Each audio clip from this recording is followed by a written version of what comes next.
organ made up of several tough layers of muscle. The heart is split up into 4 chambers, 2 upper and 2 lower.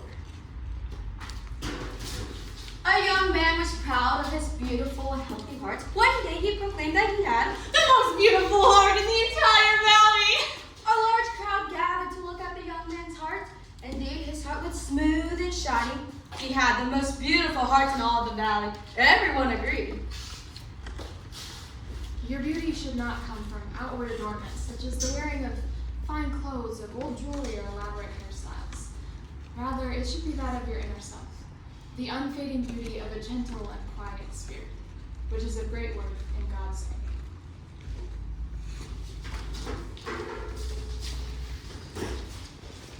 Mammals and birds have hearts with 4 chambers. Reptiles and turtles have hearts with 3 chambers. Fish have hearts with 2 chambers. Insects and mollusks have hearts with 1 chamber. Worms have hearts with 1 chamber, but they can have as many as 11 single-chambered hearts. Unicellular bacteria have no hearts at all, but even they have fluid, eternally in motion, washing from one side of the cell to the other, swirling and whirling. No living being is without liquid interior motion.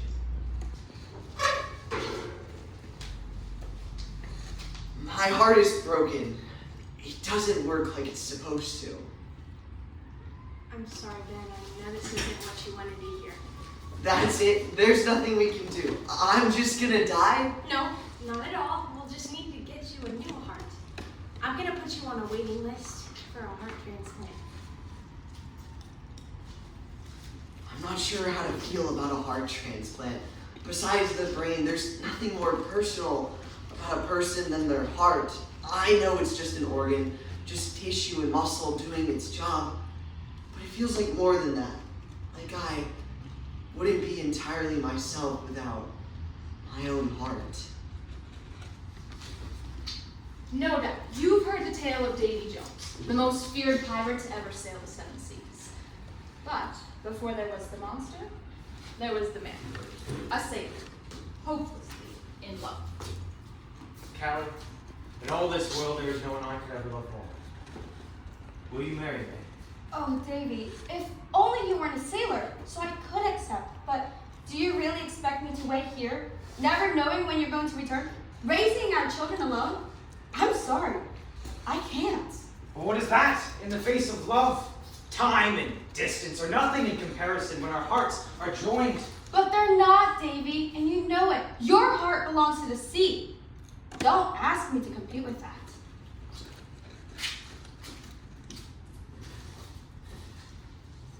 Davy Jones' heart was broken.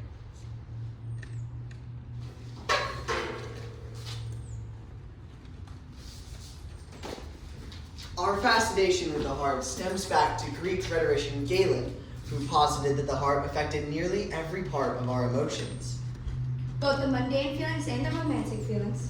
In the Middle Ages, Europeans began to refer to the heart as the site of spirituality, of the soul.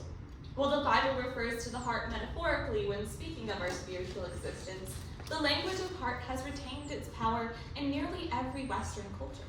Today we will explore the phenomenon of the heart and its physical and anatomical role, as well as its metaphorical role as the seat of our emotions and the center of our identity. Through the poetry, How to Succeed at Harping by Victoria Morgan. The prose Joyous Valdoras by Brian Doyle, and The Most Beautiful Heart by an unknown author. The drama More You, Less Me by Cassie Presley, and The New Legend of Davy Jones by G.L. Sawyer. An article by Cleveland Clinic. And verses from Psalms, Proverbs, Ezekiel, 1 Samuel, and 1 Peter. Let's dissect our own hearts, our own outlook on life, and our perspective on love, family, and what is important. May the words of our mouths And this meditation of our hearts Be pleasing in his sight.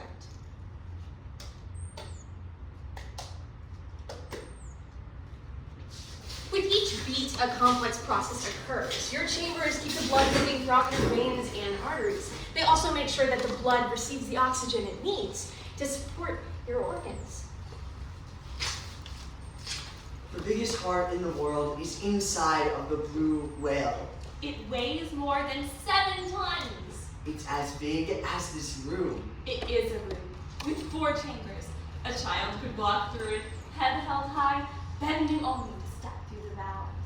The valves are as big as swinging doors in a saloon. This house of a heart drives a creature 100 feet long.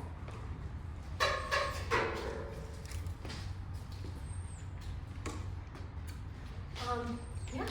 So, let me tell you a little bit about what this means. Doc, I'm not so sure I even want to do this. What it means is that we would wait for a heart that's viable for transplant, and then I'll let you know when it's here.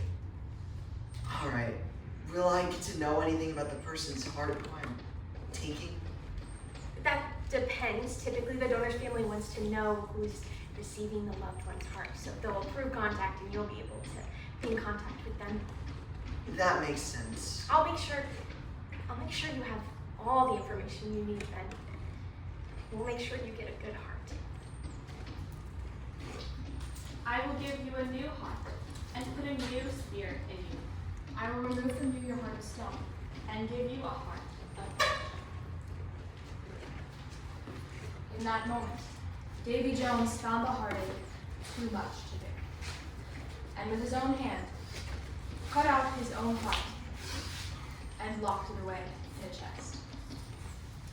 And as he watched the chest plummet to the bottom of the Atlantic Ocean, Davy Jones made a promise. I will never love again. And so, Davy Jones began his reign of terror, a true scourge of the seas, leaving behind a trail of death and destruction. He truly was a monster, cutting out the heart of any poor fool who stood in his way.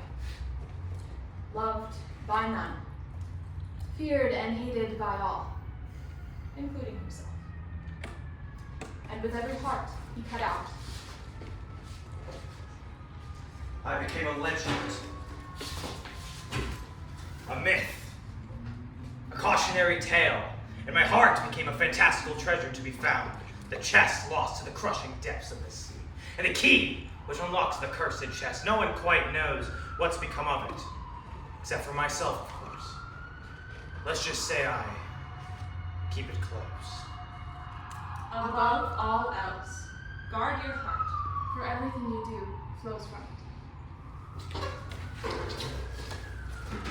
The proud young man felt delighted and boasted his perfect heart, which everyone admired.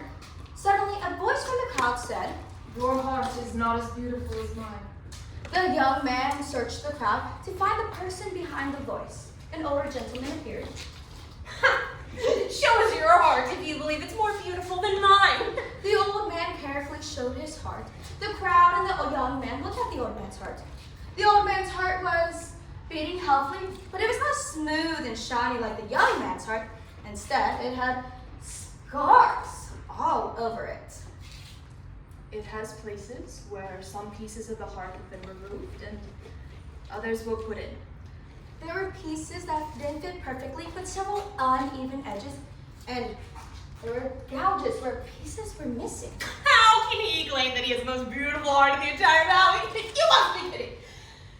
Compare your heart to mine. And mine is perfect and smooth, and yours is a mess of scars and tears. Sometimes I would give a piece of my heart, but the other person would not return a piece of their heart to me. These are the empty gouges. How to succeed at heartbreak without really trying. First, do nothing. Become one with your gouge. Eating whole stacks of Oreos like leaning towers of feelings. Take his name, The one that still hurts to say, then use it as a war crime. then actually cry. Because there is nothing shameful about clearing your eyes. Do not pick yourself up. Do not be okay, because heartbreak is not about being okay. It's about remembering that you were okay before It's about taking all your broken pieces. and building yourself a castle. Because I don't care who you are. You're a queen. No one succeeds at heartbreak.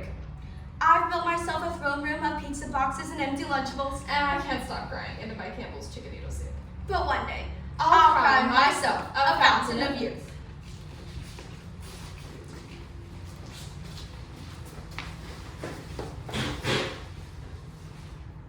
I have something to tell you about the Father. When young, we think there will come a person who will savor and sustain us always.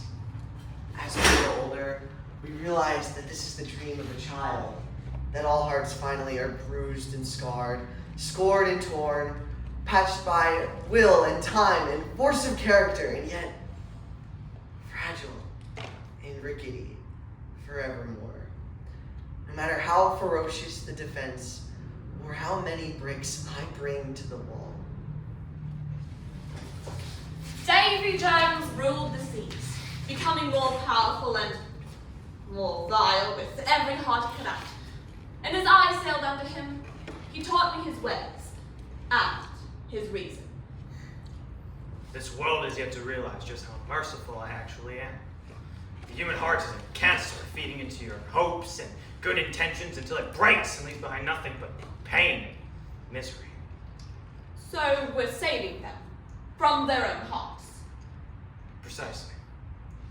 Captain, who has your heart? I mean, how do you stay alive without it? My heartlessness. It's the reason I'm still alive at all. You can't hurt what isn't there. Right, but hypothetically, if you were to, I don't know, fall in love, you would need your heart, and if your heart were reunited with your body, then A painful death for everyone involved.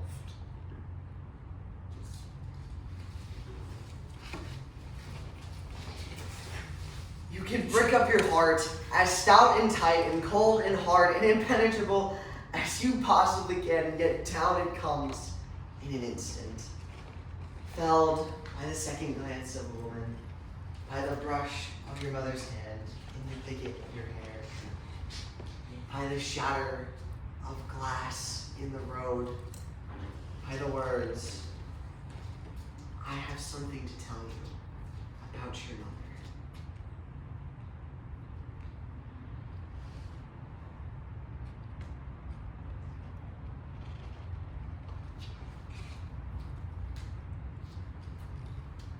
All right, bring him in.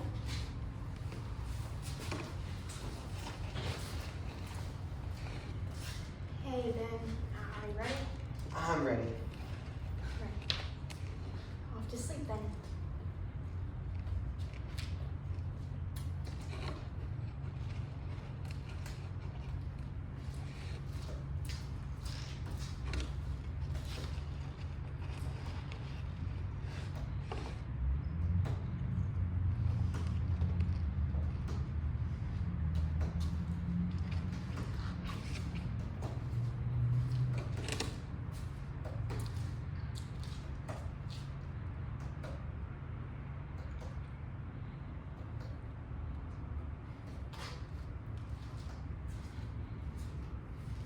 All right. Good as new. No one has greater love than this. No one should lay down his life for his friends. gather round, everyone. We need to find Davy Jones' heart and return it to its body. It's a long shot, but it's the only way he could ever love again. But how are we to do that? The chest is at the bottom of the Atlantic, and no one knows where the key is. I do. He wears it around his neck. I've only seen it once, but I'm sure I saw it. So, all we must do is find the chest at the bottom of the ocean, steal the key from around the captain's neck, and then perform heart surgery. And his heartlessness will be cured. This makes no sense at all. Then don't think about it. This is what we must do for Davy. Very well. I know someone who can get us the chest easily paid off. We steal the key from around the captain's neck, and then we kill Davy Jones with his own heart. But the Lord said to Samuel, do not consider his appearance or his height, for I have rejected him. The Lord does not look at the things people look at. People look at outward appearance. The Lord looks at the heart.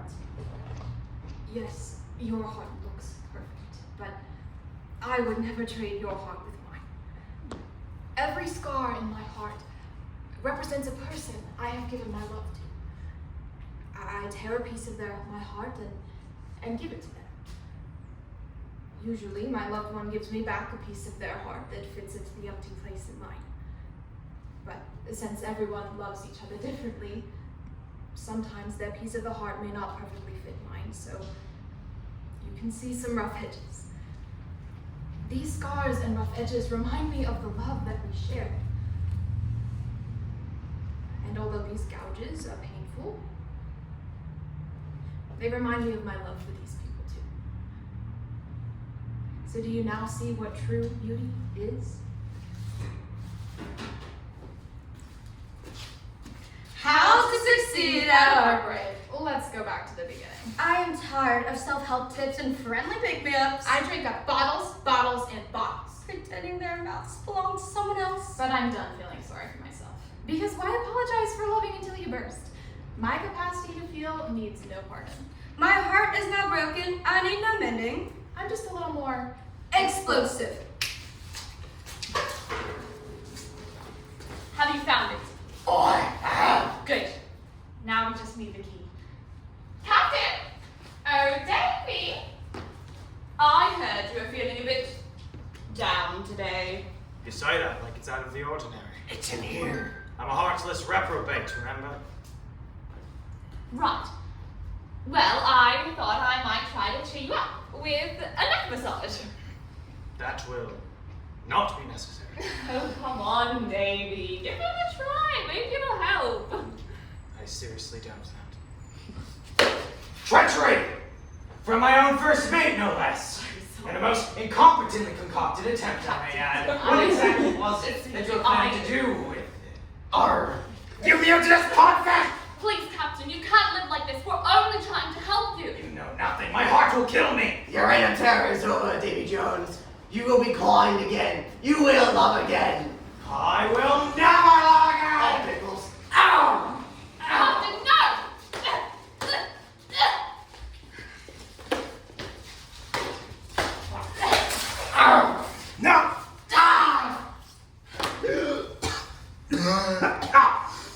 Ow!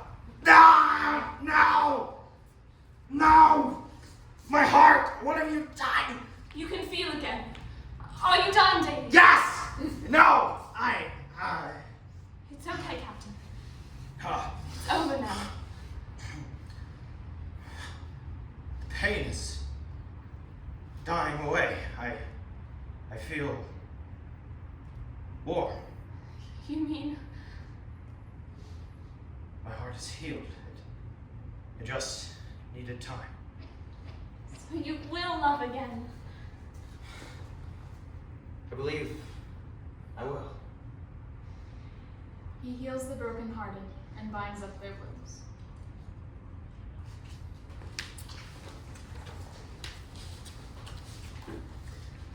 I don't know what to feel.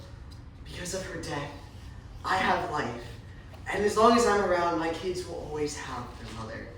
And the doctors tell me I'll be around for quite a while. But I imagine this feeling of gratitude is magnified by the fact that there's a little guilt. She died and now she's keeping me alive, literally. It's more than just an organ. It's more than just tissue and muscle doing its job. She gave me a part of herself. I'm no longer entirely myself. I'm a little less me and a little more her. The oxygen-rich blood heads back into the heart through the left atrium, then by way of the left ventricle through the aorta artery. Then the fresh blood is pumped throughout the body as the process repeats itself. As I wake up each morning, I feel the rhythmic cadence of life coursing through me, a silent symphony composed by the heart that beats within my chest. It's not just any organ, it's a testament to love's resilience. She bestowed this beating organ upon me, intertwining our destinies in a dance of shared existence. Her heartbeat is a reminder of the profound connection that transcends the physical. Every pulse is a love letter etched in the language of arteries. A reminder that we are bound by something more profound than that.